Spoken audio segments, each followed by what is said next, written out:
Stop Intox comme tous les jours sur le stand de Semae. Merci de nous être fidèles. Merci de nous suivre aussi sur les réseaux sociaux.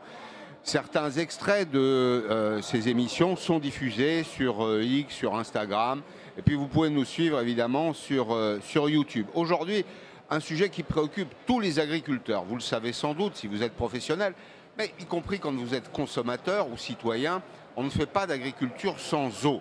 Alors, nous avons voulu savoir ce matin où en était la situation des réserves d'eau, comment cet outil de production, ce facteur de production est considéré, est-ce que la loi a évolué?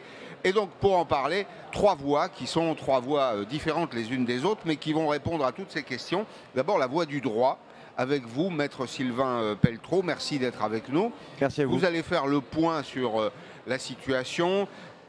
Qu'est-ce qu'une zone humide? Comment est-ce qu'on la considère? Quelles sont les restrictions? Où en est le droit s'agissant des réserves d'eau? Comme vous le savez, je le répète à chaque fois, moi je ne parle pas de bassines. Je parle de réserves d'eau, car à l'évidence, les agriculteurs ne jouent pas dans des bassines. La voix de l'industrie avec vous, Marie-Laurent Pinet, vous représentez le secteur de l'amidon, très consommateur d'eau. Et donc vous avez un mot à nous en dire. Et puis l'indispensable François Arnoux, l'agriculteur le plus connu de France désormais. Vous allez nous parler de votre environnement immédiat. Vous vivez, vous travaillez dans la région du Sud Vendée, où se trouve à proximité Sainte-Soline. C'est un nom que tout le monde a retenu, mais aussi d'autres réserves d'eau. Pour commencer, Sylvain Pelletreau, je voudrais qu'on fasse le point sur le droit. Où en est-on exactement? Quel est l'état de la législation aujourd'hui s'agissant des réserves d'eau? Peut-être que la question vous paraîtra basique, peut-être un peu naïve, mais sont-elles autorisées? Alors, bonjour à tous. C'est évidemment une excellente question, surtout quand on voit le récent contentieux sur les réserves d'eau de Sainte-Soline. Je suis complètement d'accord avec votre vocable. Je n'emploierai pas non plus le terme de bassine. On voit bien qu'il y a un contentieux quand même très très nourri sur le sujet. Assez basiquement, en fait, les réserves d'eau sont techniquement, pardonnez-moi, on appelle ça des IOTA, donc des installations, ouvrages et travaux en substance soumis à la loi sur l'eau et en tant que tel, en fonction des seuils qu'on atteint ou pas, soumis à autorisation ou à déclaration. Et donc on le voit systématiquement, elles font l'objet de dossiers techniques pour leur autorisation et à l'issue desquels elles sont ou pas autorisées avec la notion de prise en compte de la gestion équilibrée de l'eau qui est l'un des principes fondateurs de la réglementation. Qui prend l'initiative de faire étudier ces dossiers? Alors l'initiative, elle va être à la base de ceux qui veulent bénéficier une coopérative, oui, par exemple, un groupe d'agriculteurs, absolument. Ouais. Alors, on a souvent présenté ça de manière caricaturale en disant que c'était un gros agriculteur qui confisquait l'eau de tout le monde. Alors je pense qu'on pourra en parler tout à l'heure sur la fameuse confiscation de l'eau quand vous faites des réserves. En réalité, elles sont rendues au milieu naturel en fin de cycle. Mais oui, et généralement on le voit, et ça a été le cas sur Sainte-Soline, c'était des groupes d'agriculteurs qui se regroupaient, pardon pour le tautologisme, pour créer cette réserve-là. Et qui instruit le dossier? Et l'instruction va se passer par l'administration. Donc généralement. Alors quelle administration? Ça va être la direction généralement départementale des territoires. Ça peut varier selon certains départements, mais généralement c'est la DDT qui s'occupe de cela et qui va donc instruire le dossier en vue du contexte hydrologique que vous retrouvez sur le site et des demandes qui sont faites. Alors contexte hydrologique, ça veut dire qu'on regarde l'état des nappes. Absolument. On regarde. Là encore, hein, c'est plus des questions que des affirmations. On regarde la pluviométrie, premier point. Deuxième point, l'état des nappes, la situation du bassin versant. Et en fonction de ces éléments, on décide. Absolument, en gardant bien à l'esprit qu'on va prendre en compte, dans le cadre de ces dossiers-là, un certain nombre d'éléments, donc il va y avoir les problématiques de santé, d'alimentation en eau potable, etc. Alors oui, est-ce qu'on voit le partage de l'eau, oui, j'ai oublié. Exactement, la notion de partage. Ça. Ouais. Et c'est intéressant parce que c'est l'un des articles fondateurs de la loi sur l'eau, qui est donc le premier, et qui en fait place l'agriculture en troisième finalement dans la prise en compte des intérêts de la gestion équilibrée de l'eau. Donc on voit bien, l'agriculture arrive vraiment en dernier, et c'est assez intéressant parce que j'en reparlais encore tout à l'heure. Il me semble quand même qu'on a besoin de que l'alimentaire vient avant la santé. C'est un peu choquant de le dire dans le contexte actuel, mais il me semble qu'on a d'abord besoin de se nourrir et la santé est impactable. Ensuite de se soigner. Et ensuite de se soigner. Non, les deux sont absolument indispensables. Les deux sont indispensables. C'est un besoin quotidien, Absolument. s'alimenter. C'est un besoin courant. Pardon, hein, je vais au bout de la logique juridique pour qu'ensuite on puisse détricoter le sujet. C'est l'administration qui prend la décision, finalement, c'est ça? C'est le préfet? Alors, ça va être quand on parle d'administration, c'est évidemment le représentant de l'État dans local, donc c'est le préfet, absolument. Alors après, la question que vous posez, est-ce que c'est l'administration, enfin donc le préfet qui prend la décision, est excellente. On pourrait se dire, est-ce que finalement, c'est pas ceux qui s'opposent à ces projets-là, voire le juge, qui prend la décision au final? Alors, ouais. Là, peut-être que vous allez, alors là, vous sautez une étape. Il y a une décision. Imaginons qu'il y ait une décision administrative favorable. Bien, on commence les travaux. Et puis, vous avez des associations, des ONG qui protestent, qui attaquent la décision devant un tribunal administratif, c'est ça? Absolument. Et en général, quelle est la position du juge administratif? Le juge, en fait, ce qu'on vous dit, c'est que la première chose qu'on vous dit, c'est que les dossiers de loi sur l'eau doivent être compatibles avec les schémas d'aménagement et gestion des eaux. Donc ça, c'est relativement classique. Et donc le juge, en fait, dans son analyse juridique, va regarder si on a bien pris en compte la gestion équilibrée de l'eau et de voir si le dossier répond à ces éléments-là. Et ce que vous dit la jurisprudence de façon assez classique, c'est qu'il fait une analyse globale en théorie, de tous les intérêts en présence.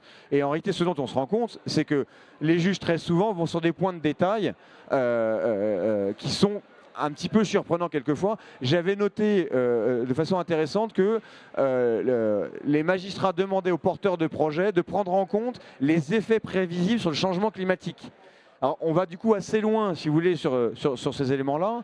Et ce qui peut paraître inquiétant, donc on met un nouveau critère finalement dans le dossier d'autorisation. Et ce qui peut paraître aussi inquiétant, c'est que un dossier de loi sur l'eau, ça va être ce qu'on appelle du droit dur, donc ce que vous dit le Code de l'environnement, la loi, le règlement, un certain nombre de schémas. Et on va prendre aussi en compte des guides qui n'ont pas de valeur réglementaire. Et elles vont rentrer en compte dans la ligne d'appréciation qu'on va faire pour savoir si oui ou non vous assurez une gestion équilibrée. Alors, je reviendrai vous voir tout à l'heure pour parler d'une décision du Conseil constitutionnel qui impose à tous les projets d'aménagement un partage équitable de la charge pour les générations d'aujourd'hui et celles qui viennent de demain. Vous savez, c'est la responsabilité pour l'avenir. C'est un concept philosophique allemand développé au XXe siècle par Habermas, Hans Jonas et quelques autres. Mais là, revenons à des choses très basiques, très concrètes. François Arnoux, où en sont nos dossiers, les dossiers que vous avez eu l'occasion de commenter l'an dernier sur ce plateau que nous avons suivi, Sainte-Soline et les réserves d'eau qui se trouvent dans l'ouest de la France. Alors, pour ceux qui sont peu familiers avec la géographie, Vendée, Deux-Sèvres, c'est la façade atlantique. Et de mémoire, je n'ai pas la carte du BRGM sous les yeux, mais c'est l'endroit où les nappes débordent pratiquement. Donc plusieurs éléments pour rebondir sur ce qui a été dit concernant les autorisations. Moi j'ai créé une réserve en 2010. Les premiers dossiers qu'on a déposés, c'était 10 ans plus tôt. Donc ça a mis 10 ans avant que j'ai l'autorisation. Je vous passe tout le parcours administratif et on resitue la période, c'était 2000-2010. Le sujet brûlant des réserves n'était pas encore montré par les ONG. Donc je ne vous explique pas aujourd'hui tout le montage de dossiers qu'il faut faire avec la pression de ces enjeux politiques que l'on a. Enfin politique, idéologie politique. Donc là, c'est première chose. Sur le sud Vendée, et là je suis très à l'aise pour en parler, on a un recul maintenant de plus de 10 ans sur le fonctionnement des réserves. Donc on n'est pas en train de dire voilà ce qui va se passer, c'est voilà ce qui se passe une fois qu'on a les réserves. Et force est de constater, mais je l'ai déjà dit, force est de constater que ça se passe très bien. D'ailleurs pour faire tous les dossiers sur les réserves, on a mis tous les acteurs de l'eau autour de la table. Qui sont tous ces acteurs ? Bien, c'est tous les ONG, les pêcheurs, enfin le tourisme en Vendée. Donc tout le monde est autour de la table et on s'est dit comment on peut faire pour les agriculteurs évidemment, comment on peut faire pour partager cette eau. Et en fait, on est arrivé à un consensus d'une proposition, d'un projet très intelligent qui a priori pouvait satisfaire tout le monde, avec des réticences, voilà. D'ailleurs, petite parenthèse, les plus réticents que pouvaient être France Nature Environnement, par exemple, nous ont dit l'année dernière, et c'est paru sur les médias, j'étais pas trop pour au départ. Force est de constater que les effets sur le milieu aujourd'hui sont bénéfiques. Alors, juste d'un mot pour expliquer, là aussi aller au bout de la logique opérationnelle.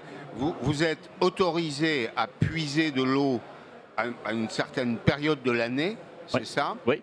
Donc effectivement, l'autorisation que l'on a, donc une fois qu'on a les réserves autorisées, on peut les remplir, on les remplit à partir de l'eau qui est dans les nappes phréatiques, qui se trouve dans les nappes phréatiques, mais on peut commencer à les remplir qu'à partir d'un certain niveau où on sait qu'au-delà de ce niveau, l'eau s'en va à la mer.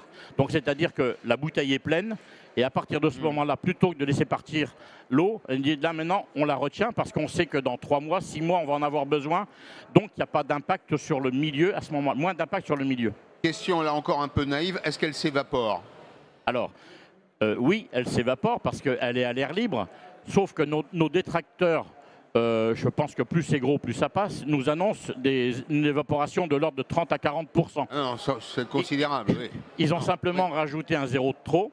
Oui. C'est pour ça que je dis plus c'est gros, plus ça passe. On considère que l'évaporation est de l'ordre de 3 à 5%, ouais. Mais, et je vous l'ai déjà expliqué, mais on oublie simplement de dire que comme elles sont à l'air libre, l'eau qui tombe du ciel tombe aussi dans la réserve. Oui, c'est ça. Puis il y a de l'humidité. Alors, voilà. Il n'est pas nécessaire de pleuvoir. Hein. Donc ça veut dire que le solde, il faut parler de solde, moins évaporation plus ce qui rentre, et bien là, c'est pratiquement epsilon du solde négatif. Donc là, il faut arrêter de raconter n'importe quoi. Et pour en revenir à la question de l'état aujourd'hui du niveau du sol, ça fait maintenant plus de 2 ans.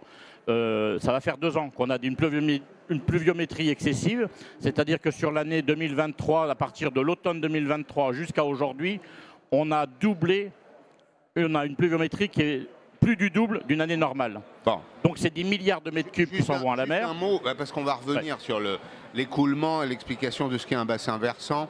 L'eau qui est perdue pour tout le monde, elle est perdue pour les agriculteurs, mais elle est perdue pour la consommation courante et elle est perdue pour vous aussi, hein, pour les industriels. Dans le secteur qui est le vôtre, vous consommez beaucoup d'eau. Est-ce que vous subissez des restrictions? Alors, nous avons des autorisations de prélever. En fait, les amidonneries travaillent en milieu humide. On doit faire tremper les grains dans l'eau de façon à pouvoir séparer les constituants. Et donc, on a des autorisations régulières et nous nous sommes engagés à faire des économies d'eau dans les années qui viennent. Et si jamais vous avez signé un document avec le gouvernement, l'Adréal, oui, tout à fait. Avec la direction. On est en négociation avec eux pour donner des chiffres et ils vont contrôler qu'on fait effectivement ce qu'on a dit. Sachant qu'une année particulière de sécheresse, là, on nous demande de faire des efforts particuliers et de baisser notre consommation. On est obligé d'expliquer que si on baisse notre consommation, on baisse notre production et ça a quand même un petit peu de problème. C'est indispensable l'amidon, pour que je comprenne bien. L'amidon, c'est indispensable parce que ça se retrouve dans votre dentifrice, dans des produits pharmaceutiques, dans votre alimentation de tous les jours. Et on est un ingrédient assez majeur de l'industrie agroalimentaire, mais aussi du papier, du carton, de la cosmétique, de la pharmacie. Il y en a partout alors. Il y en a partout. Absolument. Donc si on ne le fabrique pas, si on ne le produit pas en France, on sera obligé de l'importer. Ah bah oui, donc... Voilà. Et dans ce domaine, est-ce qu'il y a une excellence française? Quel est notre état de souveraineté par rapport à nos besoins? On est le premier producteur européen et c'est vrai qu'on produit plus que les besoins français puisqu'on exporte environ 70% de notre production sur les autres pays européens et sur les pays tiers. Et vous vous êtes engagé à quel type d'économie d'eau? Alors, nous, notre combat juridique a été l'année dernière sur la réutilisation de l'eau. Parce qu'en fait, on a eu au mois de juillet 2024 la publication du décret en agroalimentaire sur l'autorisation de recycler l'eau en interne. C'est vrai que nous, en amidonnerie, on fait ça, c'est partie inhérente de notre process. Expliquez-nous. On trempe et l'eau circule dans tous les ateliers pour être réutilisée de façon à ce qu'on optimise notre consommation d'eau. C'est-à-dire elle est filtrée entre-temps, ou simplement vous réutilisez l'eau du bain, puisque vous nous parlez du bain des produits, on trempe les produits dans l'eau pour extraire l'amidon. L'eau, une fois utilisée, elle sert à quoi par exemple? Nous, elle va servir essentiellement à ramollir les produits et à les faire circuler dans l'usine. Donc en fait, il n'y a pas de contamination d'eau dans nos circuits. Et après, quand on la puise généralement dans les rivières et quand on la remet dans les rivières, généralement il y a une station d'épuration propre à l'usine qui permet de garantir que l'eau qu'on rend est propre. Et c'est le cas? Vous êtes surveillé? Oui, tout à fait. On est très surveillé. J'imagine, comme tout le monde dans ce pays. Tout à fait, il y a des analyses régulières et on rend des comptes. Hein. Et donc, c'était très important pour nous que cette législation valide ce qu'on fait depuis notre création. Et si on ne le fait pas, on ne peut plus fonctionner parce que c'est notre process industriel qui en dépendait. Et en juillet 2024, on a eu la satisfaction, après de nombreuses péripéties, d'avoir un texte qui nous convenait pour valider nos pratiques actuelles, valider quelques possibilités d'amélioration, par exemple récupérer la vapeur d'eau qu'il peut y avoir dans les fumées qui s'échappent des usines. Bien sûr. On est demandeur de plus, on pourrait faire plus, on sait que dans d'autres pays on en fait plus, et notamment l'eau qu'on sort des stations, on pourrait la remettre dans nos circuits, parce qu'elle est propre. Est-ce que vous dites on pourrait faire plus? Bon, il y a un dialogue, j'imagine, avec les pouvoirs publics. Est-ce que vous avez le sentiment qu'on vous écoute? C'est-à-dire qu'on est sensible à vos suggestions? Alors normalement, on l'a pas été complètement dans le texte qui est sorti, mais une clause de rendez-vous est prévue. Et donc nous, on espère que cette clause de rendez-vous va se passer dans les meilleurs délais. L'esprit est constructif, c'est un peu la question dans la question. En fait, je pense que chaque industrie est spécifique et il y avait une certaine méconnaissance des différentes pratiques des industriels. Et donc à partir du moment où l'administration a accepté de venir dans nos usines, de visiter nos installations, de voir comment on gérait l'eau, la quantité, la qualité, on a quand même baissé de 27% notre prélèvement d'eau entre 2019 et 2023. Donc on fait attention à cette ressource. Bien sûr. Donc notre sérieux a été reconnu et je pense que oui, on sera maintenant un interlocuteur considéré au niveau de l'administration. Bon, oui, quand on a fait ses preuves, ça crée des relations évidemment plus favorables, plus fluides. Et l'administration, elle peut attendre aussi des solutions. Il ne s'agit pas de dire que l'administration est un mur. Non, pas du tout. Il y a des gens qui sont sensibles plus aux solutions qu'aux problèmes. Tout à fait. On va dire les choses comme ça. Moi, ce qui me frappe, Sylvain Pelletreau, quand on parle de droit, quand on parle de droit appliqué à l'économie, quand on fait un peu de droit de l'économie, ce qui me frappe, c'est la lenteur en France. Et ce que je vois dans le monde d'aujourd'hui, c'est qu'en réalité, la vitesse est un facteur absolument décisif de succès. Souvent, les premiers conservent le leadership, alors prennent le marché, les revenus du marché, investissent, créent des barrières à l'entrée, et donc les suivants sont toujours en difficulté. Est-ce que dans le domaine de la gestion de l'eau, François Arnoux nous disait 10 ans, ça paraît quand même un peu long. Est-ce que dans ce domaine, on avance? Est-ce que la justice va plus vite? On a une vraie difficulté aujourd'hui de manière globale, sur l'eau en particulier, mais évidemment de manière globale. Vous évoquiez effectivement des durées de 10 ans. En moyenne, un dossier, c'est minimum 2 ans. Et aujourd'hui, vous rajoutez en fait parce que les dossiers sont quasiment systématiquement attaqués sur la problématique de l'eau. Donc vous rajoutez tous les délais de contentieux. Parce que quel entrepreneur prendrait le risque de mettre en place un projet qui fait lui-même l'objet d'un recours contentieux? A priori, personne. Donc on a cette vraie difficulté aujourd'hui avec des contentieux qui nous font perdre un temps considérable. Il faut être très clair. Alors il y a eu des efforts qui ont été faits, il y a eu des discussions avec les gouvernements successifs. Et la réponse à cela me semble très dangereuse, parce que c'est de dire on va non pas accélérer les procédures, mais on va limiter les voies de recours. Et là, je trouve ça très dangereux. Donc typiquement, on a des dossiers qui vont en première et dernière instance directement devant la cour d'appel plutôt que d'aller au tribunal puis à la cour. Et donc, il me semble que ce n'est pas forcément la solution la plus idéale. Question au passage, est-ce que les recours abusifs sont sanctionnés? Alors, c'est une excellente question. Vous vous souvenez que sur les permis de construire, on a vu cette problématique. Oui. Elle a été, donc on a réussi à obtenir ça. En matière d'installation classée, aujourd'hui, c'est une nouveauté, c'est assez récent, on a cette création du recours abusif. Et il faudrait que ce soit totalement généralisé, effectivement, sur la matière environnementale. On est parfaitement d'accord. Il y a un point qui me semble quand même important de rappeler pour répondre à votre question aussi, c'est qu'on a ce problème de durée de recours, puis on a aussi ce problème de lisibilité de la réglementation, qui du coup peut vous entraîner des questions, parce que vous avez évidemment, une fois que vous avez votre autorisation, c'est déjà une bonne nouvelle. Après, il y a le recours. Mais avant cela, il faut l'obtenir. Et quand vous avez des demandes de compléments successifs de l'administration, parce qu'elles se fondent sur des textes qui ne sont pas forcément du droit dur, mais du droit un peu évanescent, de type guide ou autre. Guide de quoi? Par exemple, vous avez les PTGE, par exemple, donc les projets de territoire sur la gestion de l'eau ne sont pas du droit. Vous avez, là, il y a 2 jours encore, il y a une administration qui nous a dit vous ne respectez pas le guide de l'INERIS. l'INERIS. Le guide de l'INERIS, je rappelle, n'a pas de valeur réglementaire. Et c'est pourtant des textes sur lesquels l'administration va pouvoir se fonder pour demander des compléments au dossier que vous présentez. Et ça aussi, on a une vraie difficulté. On voit bien, on complexifie en fait énormément la réglementation. Et ce faisant, on laisse un champ libre énorme et au pouvoir instructeur et au juge ensuite. Alors, oui, deux questions. J'ai compris que l'Europe voulait simplifier les choses. Alors oui, vous levez les yeux au ciel, Madame Ampinel, vous allez nous expliquer pourquoi. Il y a le projet Omnibus. Hier, la Commission européenne annonce un projet Omnibus sur la simplification, notamment des processus de reporting, j'aime pas beaucoup le mot, mais enfin, en tout cas de compte-rendu de l'activité sociale et environnementale.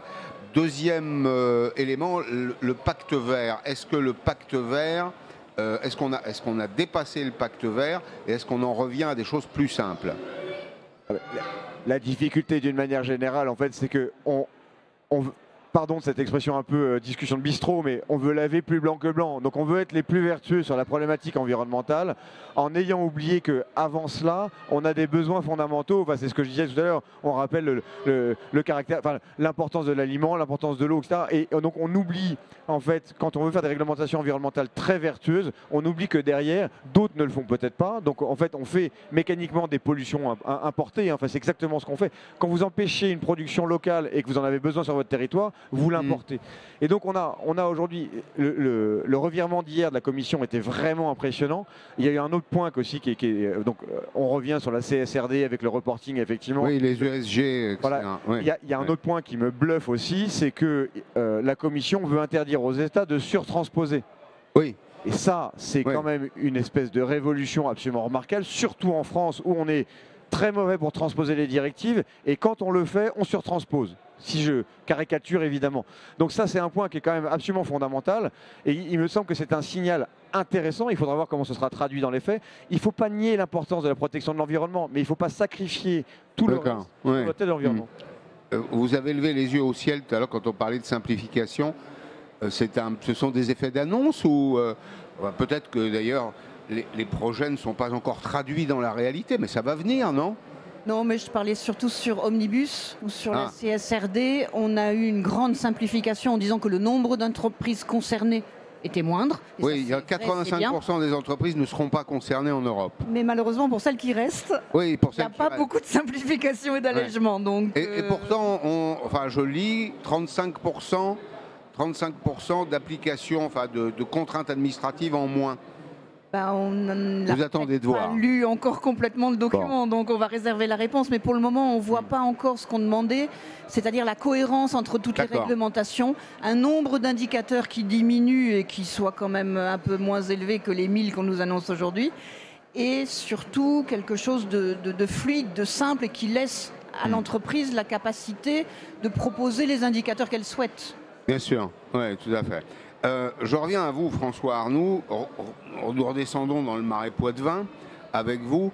Où en est le face-à-face avec les ONG? D'abord, est-ce que, premier point, vous pouvez librement utiliser les réserves qui ont été constituées? Alors, librement, oui, mais de façon très encadrée, pour répondre aussi à la question de tout à l'heure. Oui, c'est très bien. Donc, on peut commencer à remplir les réserves sur la période 1er novembre, 31 mars, si le niveau a atteint le niveau que je vous parlais tout à l'heure. Voilà. Donc ça, c'est un premier encadrement. Et puis, du coup, on a aussi tout ce qui est recours une fois que les réserves ont été construites.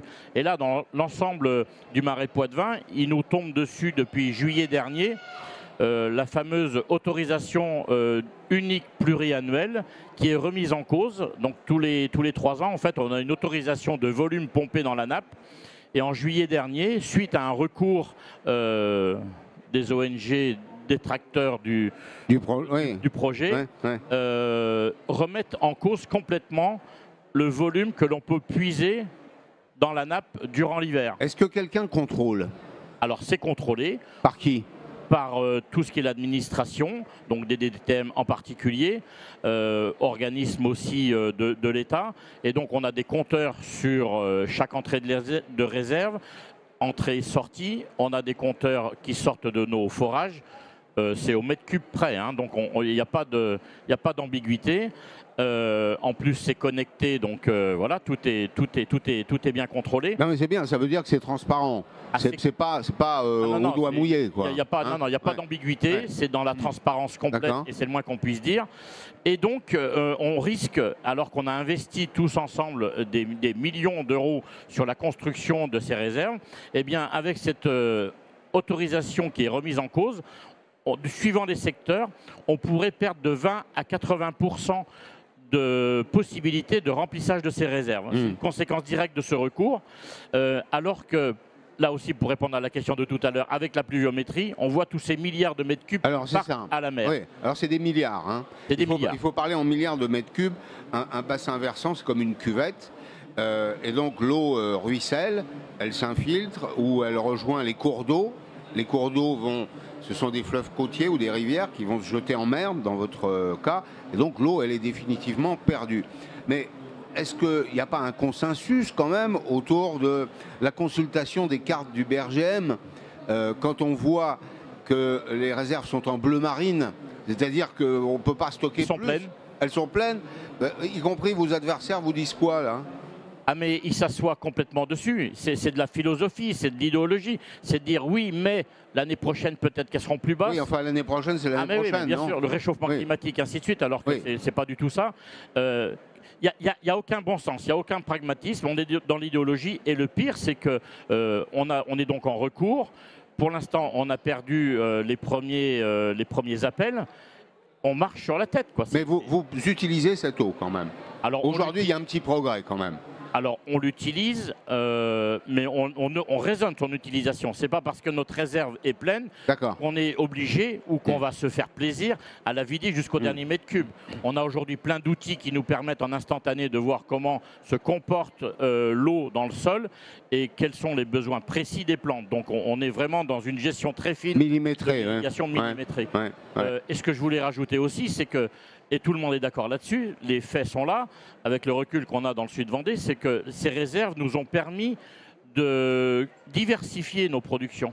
On parle toujours du maïs, le grand consommateur d'eau, c'est faux. Les surfaces de maïs, nous, dans notre secteur, ont baissé de 15 à 20% au profit du développement de l'agriculture bio, au profit de cultures à valeur ajoutée, comme les semences, parce que les semenciers nous demandent une garantie de résultat, une assurance de résultat, une obligation de résultat, et c'est par l'eau qu'on l'a, parce qu'une plante sans eau, vous l'avez dit au début, elle ne pousse pas. Non, elle ne pousse pas. Elle ne pousse pas. Il faut de la terre et de l'eau, il faut les deux. Et donc on a des résultats qui sont pertinents, mais non, ça continue quand même de nous attaquer. En début de semaine, il y a encore eu un reportage sur une chaîne du service public qui était complètement à charge sur toute cette gestion du marais Poitevin. Tout ça pour faire peur et bien sûr, jamais en face, on rappelle la réalité que je suis en train de vous expliquer. On va juste conclure, il nous reste 2 minutes, 1 minute chacun. Madame Ampinet, quelle est la situation de vos concurrents européens? Est-ce qu'ils affrontent les mêmes contraintes? Est-ce qu'au fond, cette question de l'eau, elle préoccupe tout le monde? Alors, l'eau préoccupe tout le monde, effectivement. Et d'ailleurs, la Commission européenne a annoncé vouloir travailler sur un programme eau qui fédérerait tous les pays européens. Quand on est en Espagne, oui, on a dans le sud de l'Espagne, il n'y a plus d'eau. Donc, on a adapté pour les industriels la réglementation de façon à ce qu'ils puissent utiliser toutes les capacités de recyclage. On n'a pas interdit aux industriels de produire. Mais même nos voisins en Belgique le font. Donc, on voudrait que la France s'inspire de ces bonnes pratiques de ses voisins, des autres pays, parce qu'on considère que la France n'est pas vraiment en avance vis-à-vis des autres pays européens. On va terminer juste d'un mot. J'aurais pu vous poser la question, mais je ne veux pas le faire parce qu'elle est très directe, trop directe. Est-ce que le juge est politique en France? Je pense que la réponse est oui. Je la porte moi-même. Il y a beaucoup de décisions du Conseil d'État, du Conseil constitutionnel qui sont des décisions de caractère politique. Mais je voulais simplement que vous commentiez pour terminer ce chiffre qui m'a stupéfait. En France, selon les critères, 27% du territoire est en zone humide, c'est-à-dire presque 10 fois plus que certains de nos voisins. C'est assez bluffant, effectivement. On a une spécificité en France, on ne s'inspire pas des voisins. Je rebondis exactement sur ce que vous venez de dire. Selon les règles de calcul actuelles, on estimerait effectivement à 27% du territoire français les zones humides. Alors les zones à contrainte. Alors, qui sont évidemment des zones à contrainte. Vous ne pouvez pas faire ce que vous voulez dans les zones humides parce que vous devez, à chaque fois que vous faites un projet sur la zone humide, vous devez... Pardon, autant moi. Et donc du coup, on compare ça avec nos voisins. Ils sont entre 0,8 et 3,5%. Et certains disent non, mais en réalité, c'est pas 27%, c'est 16%. Mais même si on est à 16%, comparé à 3,5%, on est quasiment à 5 fois plus. Et parce qu'on a mis des critères spécifiques en France qui sont alternatifs, donc du coup, on arrive à des contraintes qui sont sur une surface du territoire de 16 à 27%. Merci Sylvain Pelletreau, merci Marie-Laure Pinet, merci encore François Arnaud. Merci à vous de nous suivre fidèlement et puis de nous répondre aussi, de dialoguer sur les réseaux sociaux. Nous nous retrouvons demain pour évoquer un sujet qui paraît un peu abscon comme ça, l'économie de la fonctionnalité. C'est une économie des services, une économie des solutions à la différence de l'économie transactionnelle qu'on a connue. Je vous souhaite une bonne journée et à demain.